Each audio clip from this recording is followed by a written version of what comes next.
Hi, this is Barry Leadham coming to you from sunny Sacramento, and this time I'm going to be sharing with you what failure is, why it stops you in your tracks, and how to overcome it to successfully fail your way to the top. So if you're fed up and tired of the mere thought of failure slowing you down, don't click away. This information will help you bust through the imaginary wall that's holding you back.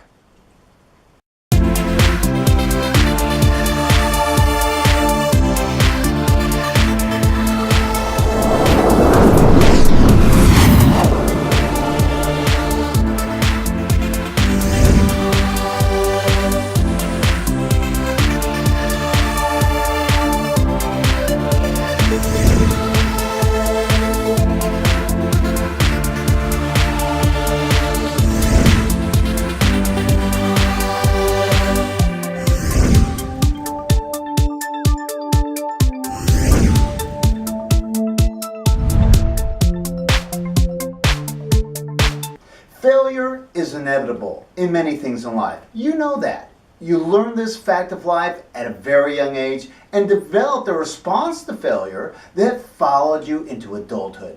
Most of us learn to adjust our behavior in order to not experience failure, or at least not the kind of failure that's obvious, humiliating, and painful.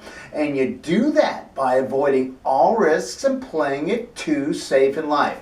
For the majority of people, you attempt something, you fail once, and you never try again. The end. You start with nothing, you quit, so you end up with nothing except a painful memory. But a painful memory of a past experience that holds you back is largely about perception. Perception is your sensory experience of the world around you, which involves both the recognition of a stimulus in the environment and action or inaction in response to that stimulus. In other words, you detect the stimulus in the environment and then make a decision to take action or not based on that information and how you cognitively process it, which is determined by your evolution, survival instincts, and past experiences in your life. This becomes your subjective reality.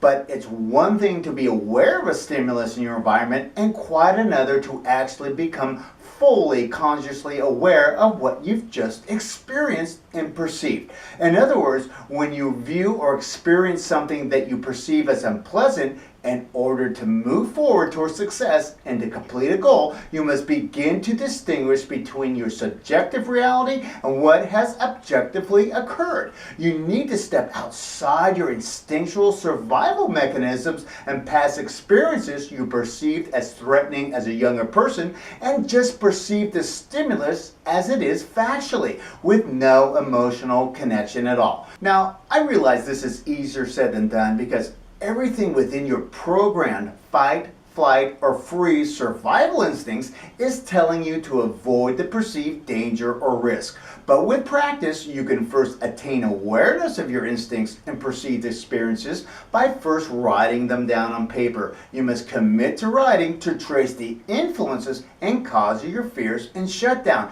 And only then can you calm your emotions and stop reacting to the outside stimulus that sends you in the opposite direction of success in your life. As you practice this and develop and grow, you'll learn to push back on that knee-jerk, fear-based response to failure or rejection.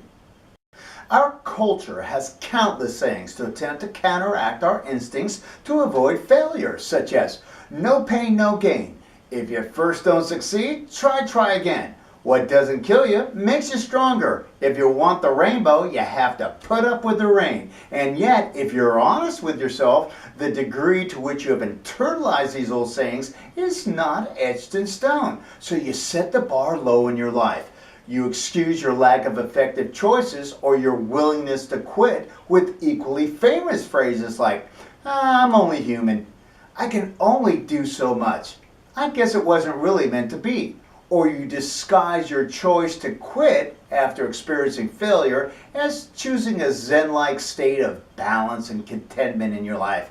I'm telling you, we're sadly at our most creative state when we're trying to justify our own mediocrity and lack of success and happiness, which is a misuse of creativity, instead of creatively finding a solution to a problem, like in business, becoming a more effective communicator, and then continuing moving forward towards success.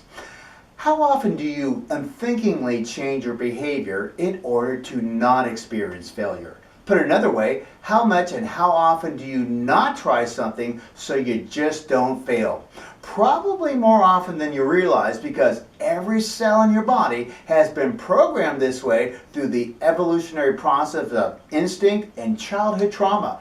As evolved as you may think you are, the magnetic pull to avoid failure is extremely strong, and every day you give into it without it asking for your permission, because over time, again through the evolutionary process, it has become instinctual, or through repetition it has become habit. If you imagine a typical day in your head, like starting at the beginning, it won't take you long to come to the realization of something you do or don't do to primarily avoid failure and feeling rejected and humiliated. Take a moment to imagine the best outcome that could happen in that scenario, and then choose to start there, adjusting your actions based on your possible success instead of the fear of failure. And know this, it might not work. Failure leads to failure, leads to failure, leads to failure, leads to failure until it doesn't. Success only comes after failure, and it usually looks something like this. Failure, learn, do it again. Failure, learn, do it again. Failure, fall down, get up, learn, do it again until you finally reach success. I'd like to end by saying, if you want success in your life, you have to be willing to fail. It's that simple. All great successes came from those who were willing to try and fail and to keep going, whether it was Henry Ford, the Wright brothers, Thomas Edison, or even Walt Disney. You have to anticipate and commit to failing, because when you do, you have the potential to bring more success into your life than you ever imagined. Look at mediocrity requires no change at all, but success demands it. The path to growth is a direct route to your own failure and your own success. You're not a child. You can do this.